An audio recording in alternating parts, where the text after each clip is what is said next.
जय हिंद दोस्तों। स्वागत है आपका अपने यूट्यूब चैनल एग्री जर्नी में। तो दोस्तों आज हम आपको इस वीडियो के माध्यम से समझाने वाले हैं एग्ज़ाम पैटर्न के बारे में कि एमपीपीएटी का जो एग्ज़ाम पैटर्न क्या रहने वाला है, सिलेबस के बारे में भी आपको बताएंगे। बट सबसे इम्पोर्टेंट स्ट्रेटजी आपको बताएंगे कि एग्ज़ाम की स्ट्रेटजी क्या रहती है क्लियर करने की। ये सबसे इम्पोर्टेंट है दोस्तों। मैं आपको बताऊंगा कि किस हिसाब से आपको एग्ज़ाम को जो है क्लियर करना है, स्ट्रेटजी क्या रखनी है एग्ज़ाम क्लियर करने के लिए, आपको माइंड सेट कैसा करना है और टॉपिक्स को जो है कैसे संभालना है, ऑल सब्जेक्ट को कैसे मैनेज करना है। आपको पता है कि टॉपिक्स कितने हैं, तो आज मैं आपको जो है टॉपिक्स के बारे में बताऊंगा कि कौन कौन से टॉपिक्स हैं और कितने टॉपिक्स हैं, नंबर ऑफ टॉपिक्स कितने हैं।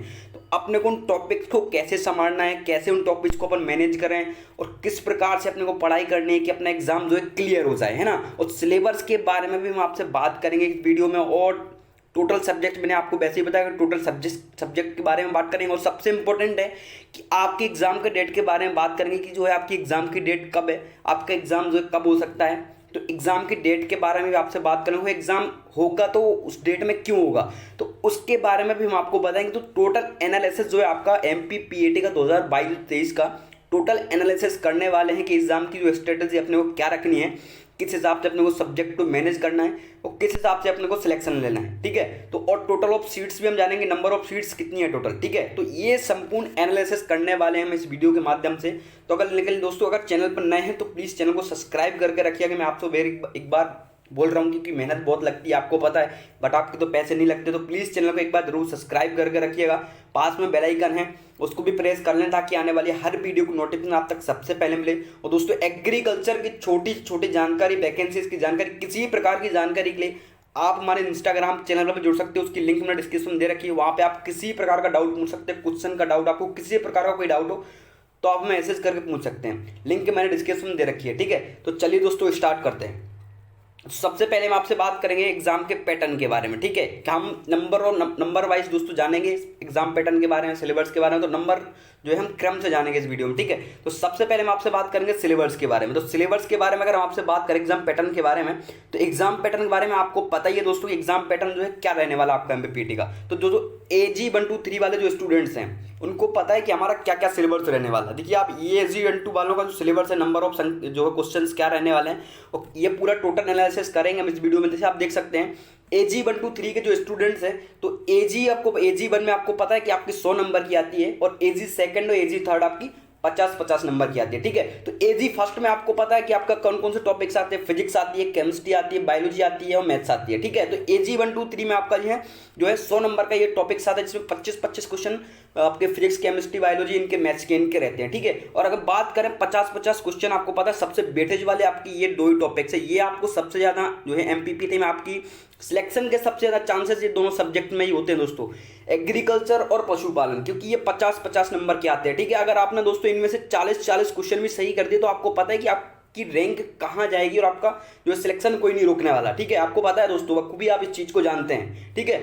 तो मैंने आपको बताया कि भाई AG 1 में आपकी क्या 100 नंबर का रहने वाला है और AG जो है एग्रीकल्चर जो पशुपालन और एनिमल हस्बेंड्री वो 50-50 नंबर की, मतलब 100 नंबर का ये रहने वाला है, ठीक है।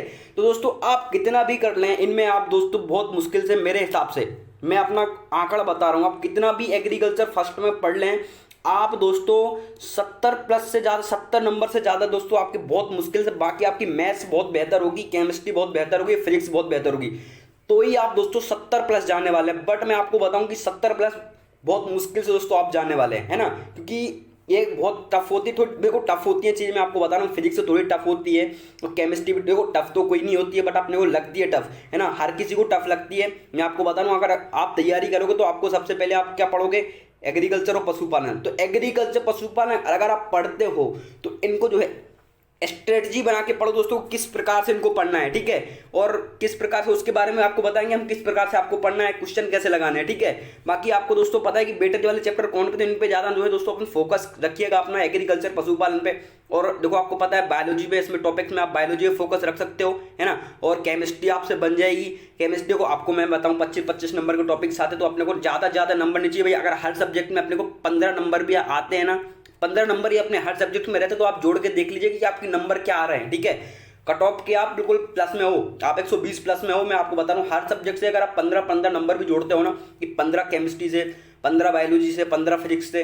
अगर आप 15 माई फिजिक्स से मत जोड़ो भाई, 10 नंबर फिजिक्स से जोड़ लो, ठीक है। तो आपकी जो है नंबर ऑफ जो है कितने नंबर आपके कट ऑफ क्या प्लस में रहोगे, ठीक है। तो ये आपको स्ट्रेटजी बना के रखनी है, पूरी हिसाब से सबको मेंटेन करके रखना पड़ेगा, ठीक है।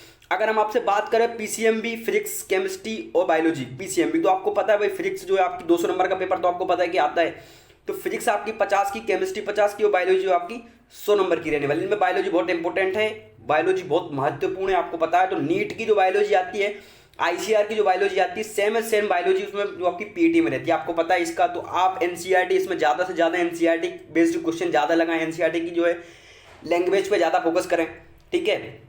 अब आप इसमें अगर बात करें पीसीएम की, तो पीसीएम फिजिक्स, केमिस्ट्री, मैथ की तो आपको 50 क्वेश्चन आपके फिजिक्स, 50 केमिस्ट्री और 100 नंबर मैथ के। तो मैथ्स वाले मैथ्स पे ज़्यादा फोकस करें। और आपको पता है पीसीए फिजिक्स, केमिस्ट्री, एग्रीकल्चर, तो इसमें एग्रीकल्चर आपकी जो इसमें आती है एग्रीकल्चर सेम एग्रीकल्चर इसमें आती है। ऑल टॉपिक्स सेम रहते हैं पूरा पीसीए वालों के और AG 1 2 3 वालों के। तो ये टॉपिक्स मैंने आपको टॉपिक्स की पूरी जानकारी दे दी, ठीक है।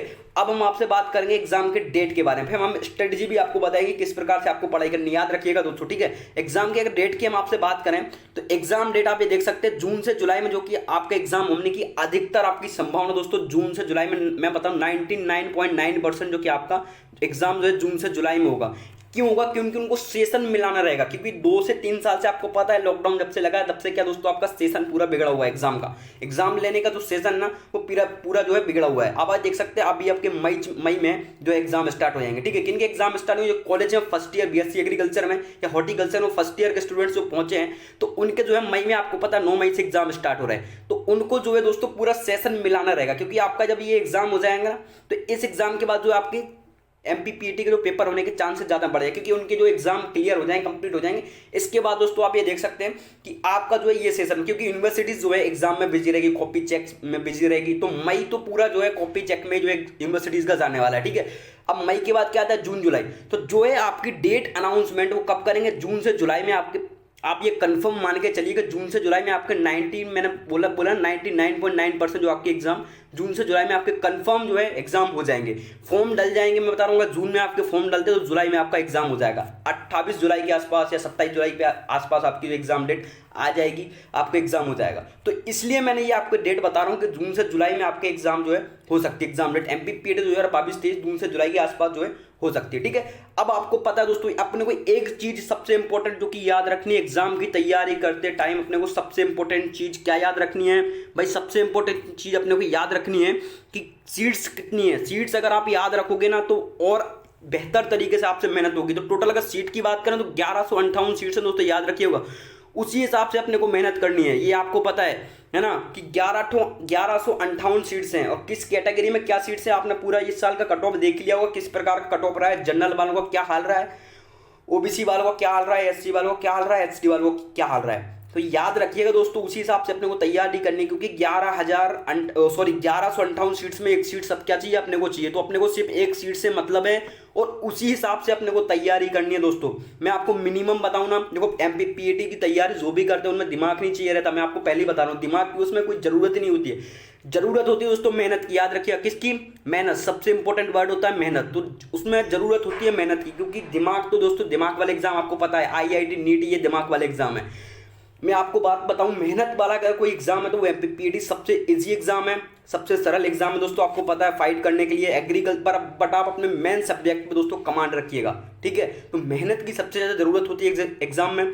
आपकी बैठने की कैपेसिटी कितनी है, आप कितने देर तक जो है चेयर और कुर्सी पे बैठ सकते हो, बैठने की कैपेसिटी दोस्तों होनी चाहिए आपके। मिनिमम में आपको बताऊं तो कम से कम आपके 8 घंटे तो अपने दिन में निकलने चाहिए दोस्तों, याद रखिए इस टाइम पे, क्योंकि आपका जो है पिक पीरियड चल रहा है, याद रखिए। मतलब ये जो मोस्ट इंपॉर्टेंट टाइम चल रहा है आपके लिए पढ़ाई के लिए। आपको पता है टॉपिक्स कितने हैं, मैंने पहले भी आपको टॉपिक्स के बारे में जानकारी दी है। तो ये आपका मेहनत बर्डन है ना, ये बहुत इंपॉर्टेंट है, याद रखिएगा दोस्तों इसको, क्योंकि आपको पता है सीट्स क्या है और जनरल कैटेगरी के अगर आप स्टूडेंट्स तो आपके हाल क्या है, ये आपको अच्छे से पता है। इस चीज़ के बारे में आपको बताने की जरूरत नहीं है, ठीक है। तो इस चीज़ को आप अच्छे भलीभांति जानते हो, ठीक है।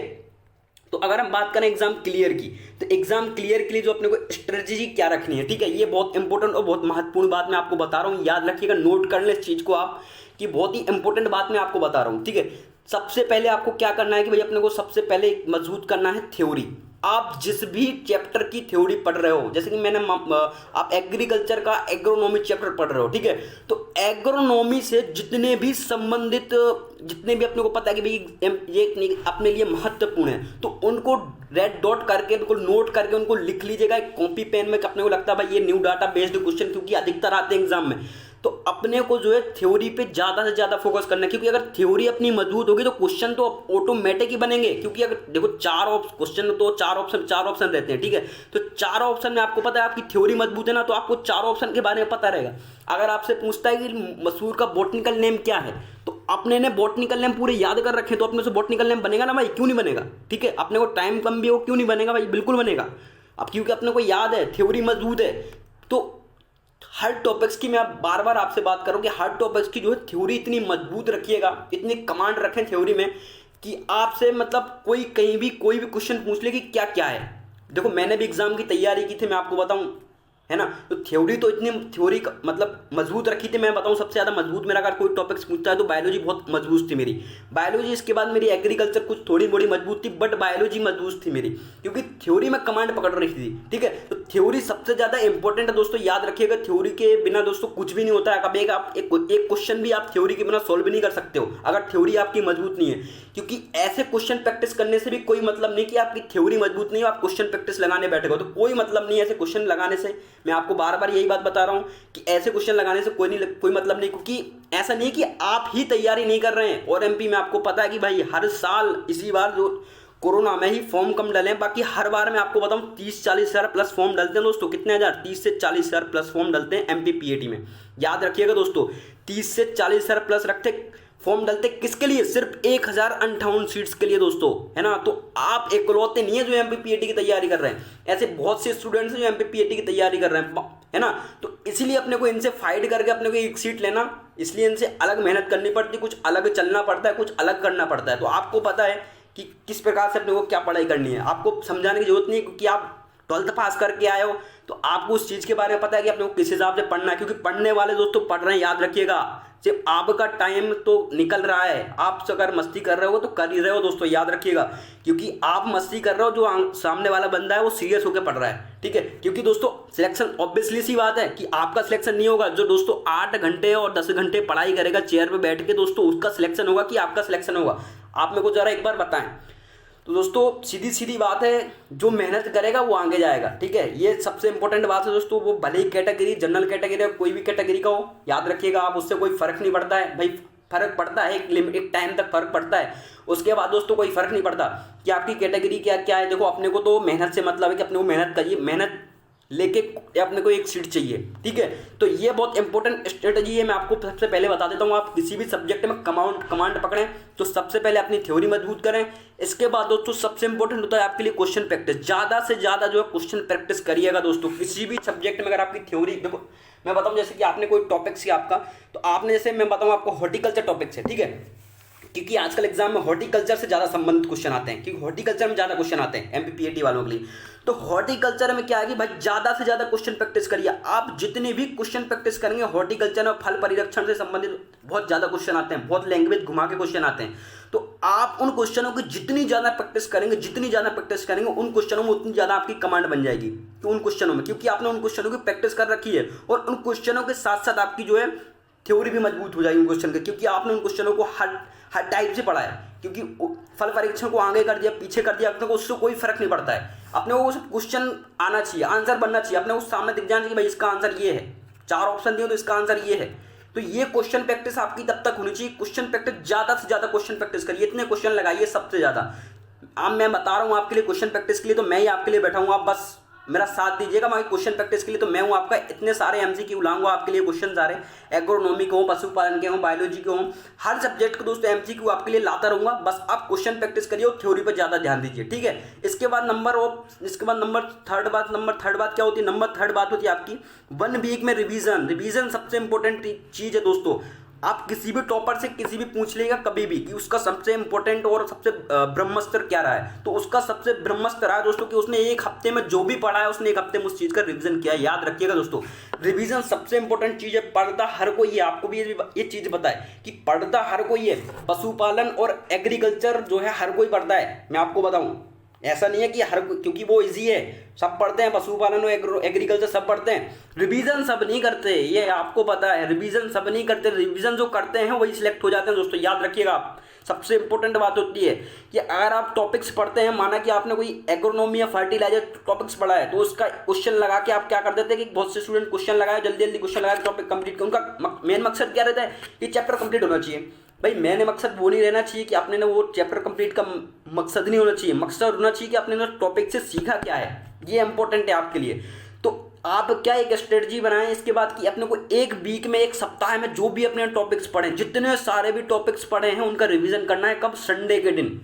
संडे के दिन अपने मस्ती के लिए नहीं होता है, तो अपने को ये स्ट्रेटजी बनाए भाई, किसी भी दिन, संडे के दिन नहीं, किसी भी दिन आप वीक में एक दिन रिवीजन के लिए दीजिए दोस्तों। हर टॉपिक्स को आप 2 से 3 घंटे रिवीजन के लिए दीजिएगा। मोस्ट इंपॉर्टेंट होता है रिवीजन, आपको पता है किसी भी टॉपिक को तैयार करने की, कमांड करने के लिए आप, मैं बता रहा हूँ ना, आप 3 से 4 रूल आप एक बार फॉलो करके देखिए, सिर्फ 1 मंथ के लिए, ठीक है, सिर्फ 1 मंथ के लिए आप ये 3 से 4 रूल फॉलो करके देखिए। फिर आप बताइए कि मेरे को कुछ इंप्रूव मिला या नहीं मिला, फिर आप मेरे को कमेंट करके बताइए कि सर हाँ इंप्रूव मिला है। ये बहुत इंपॉर्टेंट स्ट्रेटजी है दोस्तों। मैं आपको रिवीजन की, इसलिए मैं आपको बार बार बता रहा हूँ कि रिवीजन सबसे इंपॉर्टेंट चीज़ है। भले ही आप इन दोनों में कमांड कर लें, अगर आपने रिवीजन नहीं किया ना तो आप धरे के धरे रह जाएंगे दोस्तों, आप किसी भी काम के नहीं है, क्योंकि रिवीजन बहुत इंपॉर्टेंट है किसी भी चीज़ की याद रखने के लिए, ठीक है। तो टॉपिक्स आपको पता है कि अगर मैं, और चैप्टर कंप्लीट हो तो सारे क्वेश्चन लगाएं। अगर आपका चैप्टर कंप्लीट हो गया, माना कि मैंने पूछा हॉर्टिकल्चर कंप्लीट हो गया, तो हॉर्टिकल्चर का दोस्तों ऐसा होना चाहिए कि कोई भी क्वेश्चन कहीं से भी आ जाए, हॉर्टिकल्चर का अपने से क्वेश्चन बनना चाहिए दोस्तों, है ना। और मैं आपको एक बुक भी सजेस्ट करना चाहूँगा, अगर आपके पास सुंडा है, आपने सुंडा के बारे में सुना होगा, सुंडा एक बुक है दोस्तों, तो सुंडा भी आप नहीं हो तो आप सुंडा खरीद सकते हो। ये इंपॉर्टेंट है क्वेश्चन, इसमें थ्योरी अच्छी खासी है, लैंग्वेज भी अच्छी खासी है थ्योरी के लिए, तो आप इसको खरीद लें। और दोस्तों अगर हो तो एक क्वेश्चन प्रैक्टिस भी आप खरीद लें अगर आपके पास हो। बाकी क्वेश्चन प्रैक्टिस मैं आपको करवाता रहूंगा, बाकी आप नहीं हो तो एक क्वेश्चन एमसीक्यू एक सीरीज आती है क्वेश्चन प्रैक्टिस के लिए, तो वो आप खरीद लीजिएगा, तो ज़्यादा से ज़्यादा क्वेश्चन लगाइएगा दोस्तों, ठीक है। तो अगर चैप्टर कंप्लीट हो तो उसके सारे क्वेश्चन तुरंत लगाएं, है ना। और डाउट जो उन पे गुले लगाते जाएं, जी अपने को ये डाउट है, ये डाउट है, तो उनको क्या करें, संडे को सॉल्व करने की कोशिश करें। अगर संडे को सॉल्व नहीं होता तो अपने जहां भी आप तैयारी करते हैं तो उन सर लोगों से पूछे कि सर ये जो क्वेश्चन है ये डाउट में, ठीक है, उनको गोला लगा के रखे कि सर ये क्वेश्चन डाउट में, क्वेश्चन डाउट में। तो संडे को उन सारे क्वेश्चनों को, अपने को डाउट को क्लियर करना है, ठीक है। तो ऐसा पूरा टाइम टेबल बना के अपने को पढ़ाई करनी पड़ेगी दोस्तों। नॉर्मल पढ़ाई में कुछ भी नहीं होने वाला, वही आपके 100 नंबर फिर आ जाएंगे, 100 नंबर आएंगे, किसी के 98 नंबर आएंगे, किसी के जो है 78 नंबर आएंगे, तो यही रहेगा दोस्तों, यही चलता रहेगा, ठीक है। फिर वो आप क्या करोगे, प्राइवेट यूनिवर्सिटीज में एडमिशन ले लोगे कि अब सर कुछ बचा ही नहीं है तो क्या करें, प्राइवेट यूनिवर्सिटीज में एडमिशन ले लें, क्योंकि अब कुछ ऑप्शन ही नहीं रहता, तो क्या करोगे आप भाई, चलो प्राइवेट यूनिवर्सिटीज में एडमिशन लेते हैं। और प्राइवेट का आपको पता है दोस्तों, बताने की जरूरत नहीं है कि प्राइवेट वालों का क्या हाल है, जो ICAR यूनिवर्सिटीज रजिस्टर्ड नहीं है उनके क्या हाल है, आपको अच्छे से जानते हो, है ना। सिर्फ पैसे भरते हो आप 4 साल, आपको सीखने को कुछ भी नहीं मिलेगा। अगर आपसे 4 साल बाद अगर कॉलेज से बाहर निकलोगे ना और आपसे कोई बैगन का अगर बॉटनिकल नेम पूछेगा और बैगन में कौन कौन कीट लगते हैं, तो आप नहीं बता पाओगे, ये मैं बता रहा हूँ आपको, आप नहीं बता पाओगे कि क्या है बैगन में कौन से कीट लगते हो, क्या इसका बॉटनिकल नेम है, ठीक है, क्योंकि आपको पता है कि आपको पढ़ाया नहीं गया है कॉलेज में। तो ये प्राइवेट वालों के हाल है, मैं आपको बता रहा हूँ, ठीक है। देखो मेरे को पता है अधिकतर लोग ना तो वीडियो को पूरा देखेंगे, क्योंकि उनको पता है कि यार वो फालतू बकवास कर रहा है भाई, ये है वो है। तो मैं आपको सबसे इंपॉर्टेंट बात मैंने आपको बताई है दोस्तों, याद रखिएगा आप इन टॉपिक्स को, पूरी क्लियरली मैंने आपको पूरी बात बताई है कि क्या किस प्रकार के एग्जाम की स्ट्रेटजी रहती है, ठीक है। अगर हम आपसे बात करें नंबर ऑफ टॉपिक्स की, तो टॉपिक्स कितने रहने वाले हैं तो आपको मैंने पहले भी बताया है कि, और देखिए सबसे इंपॉर्टेंट बात तो मैं आपको बताना भूल ही गया, सबसे इंपॉर्टेंट बात दोस्तों ये है कि शॉर्ट नोट्स बनाएं। शॉर्ट नोट्स आप समझ रहे हैं एग्जाम के टाइम पे बहुत काम आते हैं दोस्तों, शॉर्ट नोट्स। मैं आपको फिर एक बार बता रहा हूँ क्या बनाएं, शॉर्ट नोट्स बनाएं दोस्तों, ये सबसे इंपॉर्टेंट चीज़ है आपके लिए, याद रखिएगा दोस्तों इसको। शॉर्ट नोट्स अपने लिए वरदान साबित होते हैं सिलेक्शन के लिए, क्योंकि लास्ट टाइम में जो है हम सारे टॉपिक्स कवर नहीं कर सकते दोस्तों। आपको पता है 50 से 60 आपके टॉपिक्स है टोटल, आपको पता है दोस्तों ये चीज़, ठीक है। कितने 58 से 60 यानी 58 से 60 आपके टॉपिक्स यानी 58 से 60 टॉपिक्स आपको पता है कितने होते हैं। तो आप जो लास्ट टाइम में इन टॉपिक्स को क्लियर नहीं कर सकते हो, मैं आपको बता रहा हूँ, आपको सब टॉपिक्स जो घबराहट हम भूलने लगेंगे, ठीक है।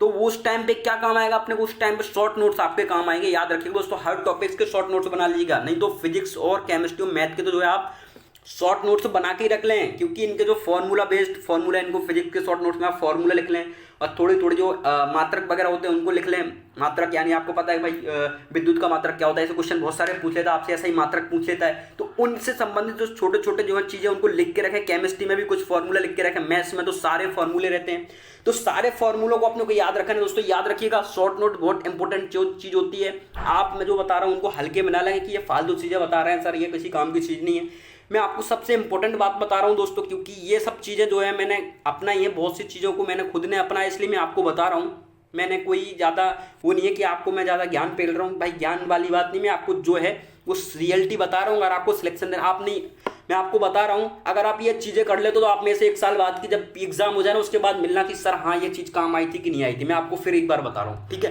क्योंकि शॉर्ट नोट्स बहुत इंपॉर्टेंट चीज़ होती है। आपको पता है, इस चीज़ को आप अच्छे से जानते हो। शॉर्ट नोट्स आप बना लीजिएगा किसी भी, अगर आप सब्जेक्ट की तैयारी करते हो, ठीक है, ठीक है, सबसे इंपॉर्टेंट चीज़ होती है आपके लिए। और सब्जेक्ट में नंबर पर ज़्यादा फोकस कीजिएगा, बेसिक वेटेज कौन से चैप्टर का ज़्यादा रहता है उस पर आप ज़्यादा फोकस करें। सब्जेक्ट में उस पर ज़्यादा फोकस करें कि कौन से जो है चैप्टर का ज़्यादा वेटेज है। जैसे एग्रीकल्चर 1-2-3 वाले हैं, तो उनमें जो आपको पता है कि एग्रीकल्चर और पशुपालन का सबसे ज़्यादा वेटेज है। पीसीएमबी वालों के लिए बायोलॉजी का सबसे ज़्यादा वेटेज है। तो इन पे ज़्यादा अपना फोकस रखें, क्योंकि वो नंबर आपको ज़्यादा देंगे। एग्रीकल्चर आप देखो, मैं आपको बताऊं, आप फिजिक्स केमिस्ट्री मैथ्स कितना भी पढ़ लो, 25 में 25 नहीं आएंगे आपको, ये चीज़ आपको पता है, ठीक है। तो अगर आप इनको ज़्यादा पढ़ लोगे ना, तो आप इधर 40+ भी नंबर कर सकते हो, ठीक है, ये आपको पता है, ठीक है। तो ये सबसे इंपॉर्टेंट बात मैंने आपको बताई। टॉपिक्स जो है मैंने आपको बताएंगे, टोटल टॉपिक्स कितने 50 से 60 आपके टॉपिक्स हैं। तो नंबर ऑफ जो है क्वेश्चन पे ज़्यादा ध्यान दीजिए कि कहाँ से क्वेश्चन ज़्यादा उठ रहे हैं, कौन टॉपिक से ज़्यादा क्वेश्चन उठ रहे हैं। तो ये मैंने आपको पूरी स्ट्रेटेजी के बारे में जानकारी दी कि कहाँ से कितनी सीट्स हैं, क्या आपको करना है, शॉर्ट नोट्स बनाना है, किस हिसाब से मैंने एग्जाम डेट की भी आपको जानकारी दी। पूरी जानकारी जो मैंने आपको इस वीडियो में समझा दिया। देखो, मैनेज करना ना करना आपके ऊपर डिपेंड करता है। काम था मेरा सही गाइड करना आपको, तो मैंने सही गाइड किया है ना। बाकी आपको कहीं गलत लगता है तो आप बताएंगे सर आपने यहाँ पे गलत बोला है, ठीक है। बाकी आप चैनल को सब्सक्राइब करके रखिएगा। मिलते हैं नेक्स्ट वीडियो के साथ। जय हिंद, जय भारत।